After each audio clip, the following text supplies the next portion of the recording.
Want better results from your grow? It all starts with the right strain. Let's dive into how to choose the right one for your setup and grow style.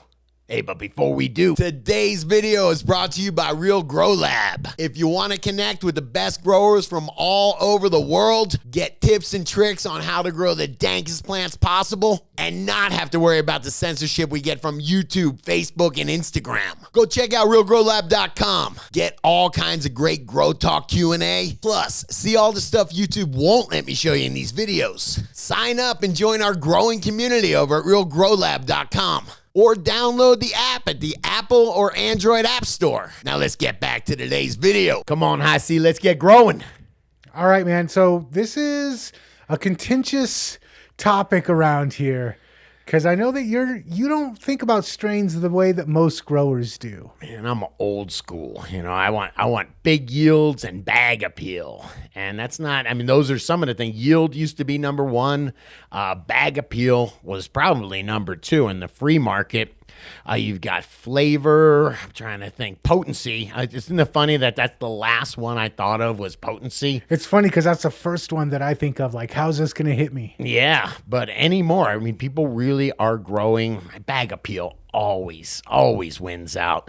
But for those unique terpenes, man, the unique smells and flavors, I'm still growing for the unique highs, the unique medicinal effects. That's what I smoke for. Yeah, so I've noticed that you don't care as much about flavor. I'm kind of like I like certain flavors. I like citrusy. I like some skunky stuff. But then we do have growers in here pretty frequently that are like connoisseurs almost about the flavor, the smell, the aroma. Absolutely. And that's why, man, how many strains are there now? How many different breeders? There's hundreds and hundreds of different strains out there. Some folks specialize in fruity. Some people specialize in the super fuel. There's all these different, there's all these different plants that they're working with. So, man, a lot of this does have to do with what you want and finding a breeder you trust, finding someone you trust to deliver that. And you mentioned yield size. I know that used to be something that people really cared about. It seems like that's not the biggest, most important thing anymore. How come that's changing? Well, because it used to be $4,000, $4,800 a pound. Now, so you wanted a big yield. Yeah, now you got $1,200 a pound, and it used to be a seller's market. You could show up with something that looked pretty good, and people would be like, I'll take it. Nowadays, you got to show up with something that looks absolutely spectacular if you want people jumping for it. Gotcha. Okay. So for you, especially in your grow, yield isn't quite as important as potency, effect. That's kind of what you're going for. Absolutely. One last thing about yield. It hasn't been king for a long time. Even, 20 years ago, there was a plant called Big Bud. It grew big buds. But everybody was used to it. Blue Dream was a great plant, man.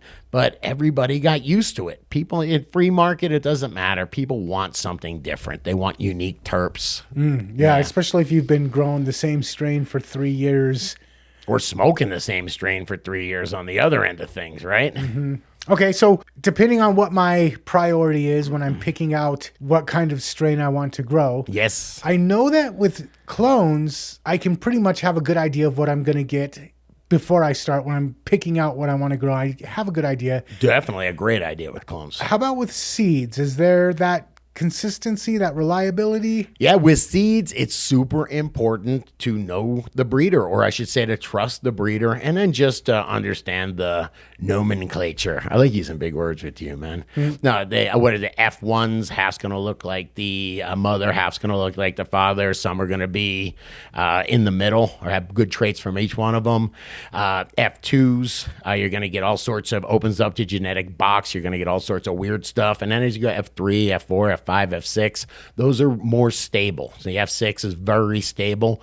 So if you buy something that's an F4 or F5, you know that it's going to represent what it looks like in the catalog, what people are talking about online. And this F1, F2, F3, this is usually listed, especially if you're buying from like a trusted breeder. Absolutely. And now that you know the code, it's pretty simple. Okay, so I know what I want to grow for. I'm picking out my strain. Let's move on to the next thing that I think is super important, which is knowing how the plant grows, its growth characteristics. Does it grow, stretch up to, there was this Skywalker OG I got one time. And I found that I called it a Skywalker OG because it hit the ceiling. All my other plants were 4 foot tall, and this one was crawling around the lights in the ceiling.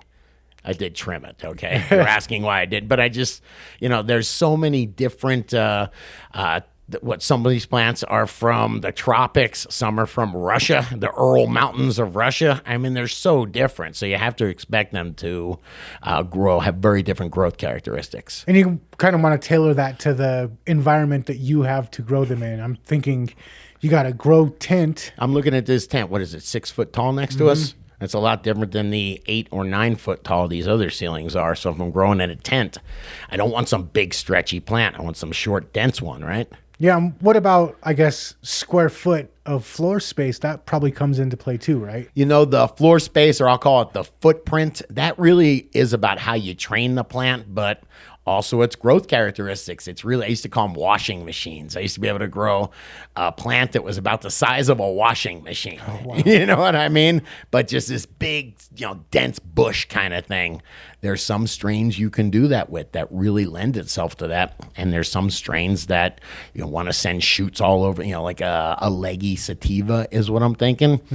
And by the way, great bud on that. The other thing that I was also thinking is if you're doing perpetual harvest, you've said that some plants take an extra week, maybe an extra 2 weeks to flower.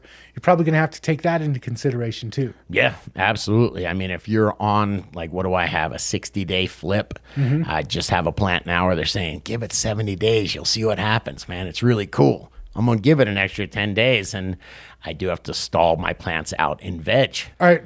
Last question on this point. You talked earlier about some plants coming from tropical conditions, some plants coming from the mountains of Russia. And we live in Colorado. You used to live in Florida. Depending on where you live, might strain be something that factors into your grow? If you're growing outside, absolutely. You want to talk about the sativa, what do they call them? The equatorial sativas that take 12 or 14 weeks to flower up because in Hawaii, it doesn't get cold. They don't have to worry about the winter freezing. You've got those indicas that are from the Burmese mountains, man? No, seriously, but they're 55-day indicas because it gets cold there, man. They got a limited time. So, yeah, if you're outdoors, definitely. Indoors, we're playing Mother Nature here, so it kind of is more how you play Mother Nature. Is your room 82 degrees, 84 degrees? Does it feel like Florida in the summertime there? Or I got my room at 74 because I'm in Colorado. I got to pay to heat it. Okay, this last question is selfish. I'm asking for me as maybe not the most experienced grower, but I still want something that delivers. Sure. Is stability or disease resistance, is that something that comes along with strain? Yeah, just strength. Absolutely. And first off, I will say if you get something that not is clone from clone, after a long time, they do develop pathogens and whatnot. That's why a seed, sometimes they call it hybrid vigor when those when the seed just pops, a unique seed, one of those F1s or something like that. But the vigor you get from it. And I'm thinking of some of the most vigorous plants, like that Blue Dream was named Blue Dream because it was vigorous, man. It would just keep going, and if you messed it up, it would recover quickly. It can handle a bunch of different soil types. It can handle a bunch of different grow styles, whether it was hydro or cocoa. It was a dream to grow. Gorilla Glue is another one, just a super strong plant. Takes a lot of abuse. You can get it outside of the VPD range, and it still performs. Things like that. And then there's, like I said, some of these equatorial sativas that last, when you have a 12-week flowering time, that's 12 weeks where the plant is slowly getting weaker and closer to death each week. Yeah, it can be more difficult to bring something like that to harvest. A lot more chance of something going wrong versus a shorter flowering time. Absolutely. And you're starting, don't forget, these plants come from all 6 continents, all 6, all right? Antarctica doesn't count, okay. All right? Yes, but this just turned into a flat Earth video. Oh man, we're in trouble now. No, but seriously, some of these are gonna really behave different. Especially, like I said, I'm bringing them inside my environment now. The plant that is from pick your tropical environment, Sumatra. Okay, now that's in my tent and it's 72 degrees and what, 40% humidity here in Colorado. Yeah, maybe not such a great move. Hey, but these are the things that I keep in mind when I'm picking out strains to grow. But what about you? What's important to you? What do you consider? Let me know in the comments.